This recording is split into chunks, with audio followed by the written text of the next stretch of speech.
Hello everyone, welcome to TorqueDev, another edition or another rambling on my part. I do have some good news for you though. We have a new contributor to the blog. Welcome to the blog, AlphaCat. Hello, I'm I Alpha Cat. finally was, yep, I was finally able to persuade him to actually participate on the blog, even though I've only asked him once. Um, And by so, persuade, he says, "Hey, go do this," and I said, "Okay." exactly. Few updates for you this week. I know it's been a while since we've actually done any updates. We've all been very, very busy with school and whatnot, and just to be perfectly honest, there hasn't been a whole lot to show. Most of the work we've been doing on has been in the back end. For example, AlphaCat's been working on the input engine for the past couple of weeks, and we've actually got something to show today on that. Before we go too much further, I do want to talk a little bit about some of the updates on the website.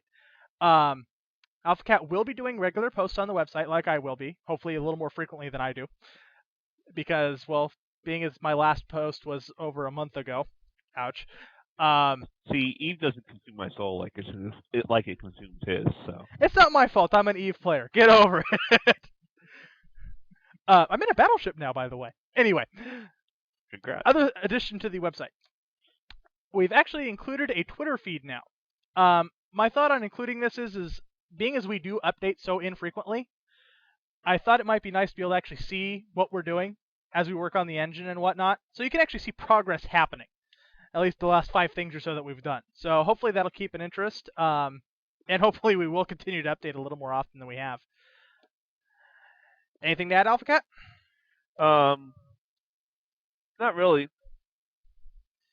I Okay. think you explained everything sufficiently. Okay. All right. Now on to the actual game engine. We've been getting a lot of work done on it. The input engine is almost done. Yep. Thanks to AlphaCat. The rendering engine. The back end is pretty much done. I've had to rewrite it several times now, but I've got most of it actually done. I'm just waiting on the input engine to finish to make sure it works with that properly, and we will have a fully working game engine. At least the beginnings of one, anyway. I Now, think you called it a framework. well, yeah, it is more of a framework or a library at the moment, anyway. We haven't actually added the game engine part to it, which we need to get done as soon as possible, by the way. Yes. Now, we actually have a little bit of good news about this. We have talked to a couple of our instructors, and we are now getting this done as class credit. And not only are we getting credit for it and guidance on it, we also have another little thing that you're going to enjoy. This also forces us to have a very, very close deadline. We'll be getting the engine done and ready for use by November 10th. Now, be aware that does not mean that the documentation will be done. That will come later. We will be starting on a game on November 10th, roughly. That is due by, I think, what is it, December 14th? I think it is? Yeah. Something like that. Basically. Yeah. Before class ends, we have to get a game out. So it'll actually give us a tangible exercise on, is the engine ready for actual use? If not, what can we do better? And if it is ready for use, then you'll have a free game to play. You're welcome. Exactly. Oh, also, something I didn't think to mention is we are going to enter a contest with this game. If anybody follows GameDev.net, they have the 4 Elements contest. Yep. Do you remember what the elements are? Explosions, crystals, ponies, and accountancy.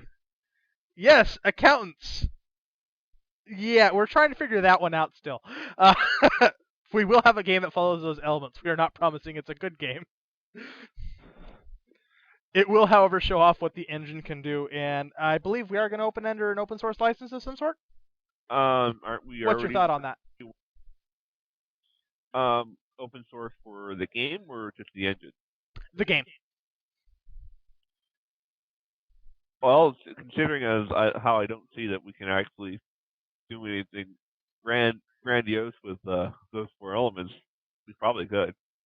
Okay. I think it'd be a good idea because it will give an actual example of a game created with the engine, so people can base their designs on it and just get a feel for how the engine actually works internally. That's what I was thinking actually. So Yeah, that I thought was probably the best bet. uh, I always know when I'm working with something like this that I can't just read documentation and read the comments. I gotta look at something and then maybe modify that something before I understand how it works. Yeah, it's a working process. You got to have an example to start with, when you're learning something new. Otherwise, it's kind of like I can read documentation, but I don't necessarily know how everything relates to each other and all how it works together. Yeah, So that's why a lot of books have these, exercises in the back of the book. They give you a small framework, and then they have you do something with it. exactly. So, okay, Learn next by part is, doing. huh? Learn by doing. Exactly, learn by doing. Alrighty. Well, I guess it's now time to actually start talking about the input engine. So that would be my department. That would be yours, and we now have it on screen and showing. Yes, we have something on screen now, folks. Yay! Yay!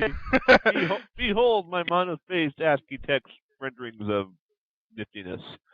Oh yes, yes. Care to explain this at all? Yeah, well, basically, we've got a message loop now, which I had to put in order to do this properly. And the message loop basically goes, okay, is this one of the many kinds of input events? Which basically, I have a list of the different input events. Should I read them off? How many are there? 1, 2, 3, 4, 5, 6, 7, 8, 9, 10. If you want. Okay, well, key up and key down for keyboard events. Mouse button up, mouse button down for when you click a mouse. It Right. also uses the scroll wheel, which I don't understand that, but that's the way it works. Mouse motion when you move the mouse around. Uh And huh. the rest of them are all joystick events. Joy axis motion when you move a joystick around. Joy ball move motion, which I've never seen a joystick with a ball on it, but if that happens, then so be it. I actually have one in the garage somewhere. Is it USB compatible? God no, I think it's an old COM port. Oh, okay. Never mind. So much for testing that. Joy hat motion and joy button up and joy button down. Okay. So basically, the message loop picks all those off and sends it to the input engine. The input engine right now is 3 files: one to init the engine, one to process events, and one to shut it down. All right. The proc event function that I've set up takes these events and goes, okay, is it a keyboard event? We'll send it to this global static keyboard object and let it worry about it. Same for the mouse motion, mouse button up, and mouse button down, and then soon all the joystick events will do that as well. Okay. Um, which, since I